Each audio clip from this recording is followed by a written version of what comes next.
The Grey Lady. I should have left Carl's house earlier. Then I could have caught the last bus home. But we got talking, listening to music, laughing about stupid things. I pulled my jacket collar up against my neck as the cold air wrapped itself around me and cursed at myself for the 100th time for missing the bus. Stupid, so stupid. It had to be at least 7 kilometres back to my house.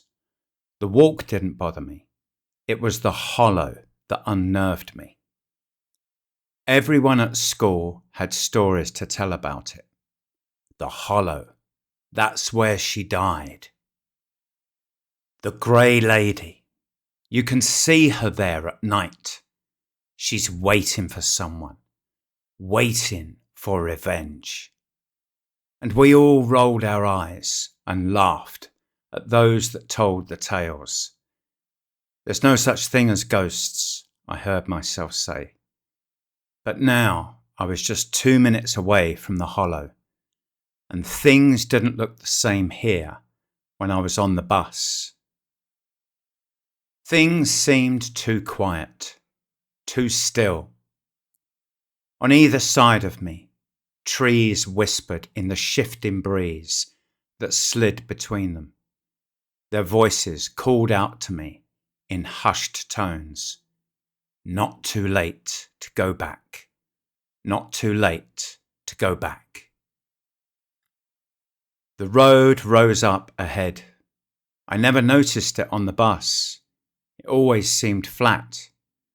But now, on foot, it was as if the road itself was trying to make me turn back.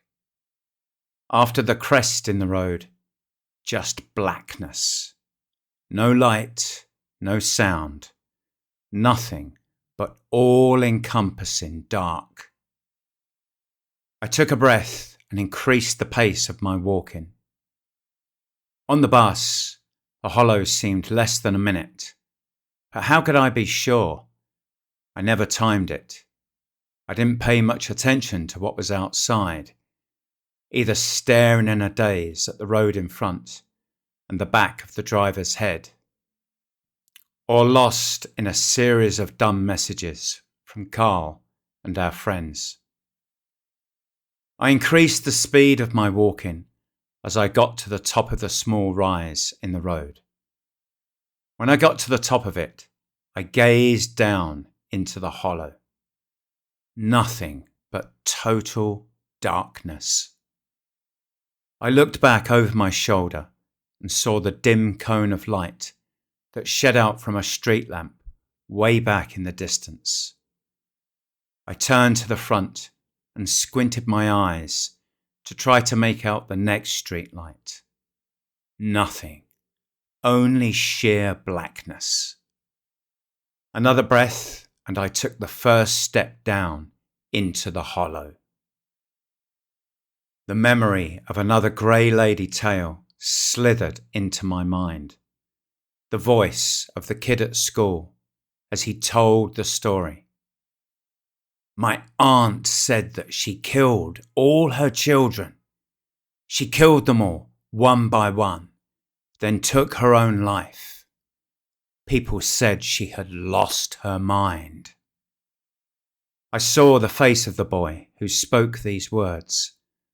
An unpopular student at my school who everyone laughed at behind his back. He spent too much time by himself, and usually I never gave him a second thought. So why were his words of the Grey Lady so prominent in my head right now? I marched ahead into the darkness.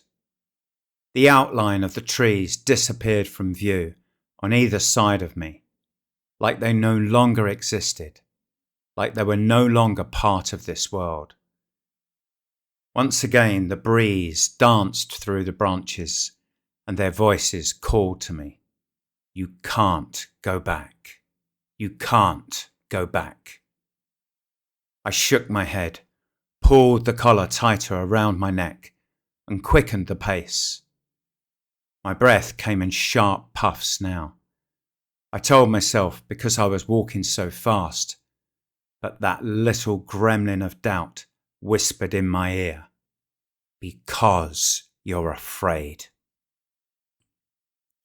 My hands thrust so deep into the pockets of my jacket, they restricted my movements and made it difficult to walk.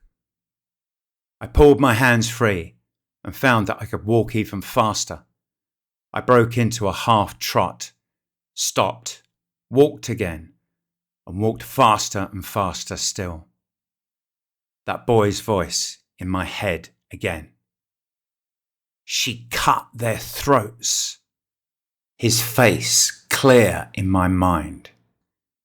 Then cut them into little pieces and buried them in the trees in the hollow. People didn't find their bodies for years. They put the grey lady in a mental institute. She screamed every night until she died. I swirled around. The streetlight I saw before was now completely invisible. I was surrounded by the gripping darkness, enveloped in its arms. Panic took hold of my breathing. I swallowed and forced a lungful of air inside my chest. I turned on each foot. My eyes darted into the eternal blackness all around me, and for a second I could not remember which direction I was going. I leaned down and saw the white lines of the road and raced along them. They could lead me out of the hollow and into safety. The wind hissed through the trees as I ran ahead. It was racing with me, keeping me company, or mocking me. I could not tell. As I ran down deeper into the hollow, my head filled with tales of the grey lady. Stories and fables that I paid no attention to before, now all surging back into my memory. My mind showed the speaker of each story as the words unfolded in my ears. She stays in the hollow, waiting for someone, waiting for revenge. I tumbled forward, but more voices filled my ears. Stories of the grey lady. She was driven insane by a curse. She was the daughter of a rich landowner, and a local witch put a curse on her. She loved her children, even though she took their lives. My feet stumbled ahead, and my hands clawed at the cold air in front of me. Then I found myself going uphill again. I had done it. I had got to the bottom of the hollow. Now I was on my way out again. I let out a laugh of victory. My lungs burned as I took deep breaths and lurched ahead into the dark. Then the sheer relief of a silvery white light ahead. The next street light. Thank God.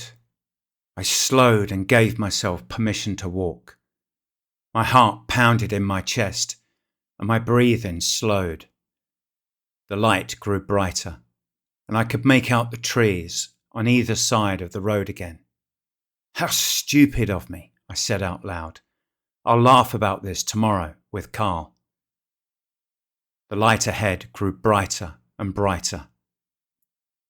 I could make out the trees more clearly. I bowed my head and laughed to myself again. I turned behind and looked into the blackness of the hollow. How small it looked now. Before, it seemed like a huge chasm, something inescapable. I faced the front and peered into the light. Then my breath stopped. A figure, all grey, surrounded by light.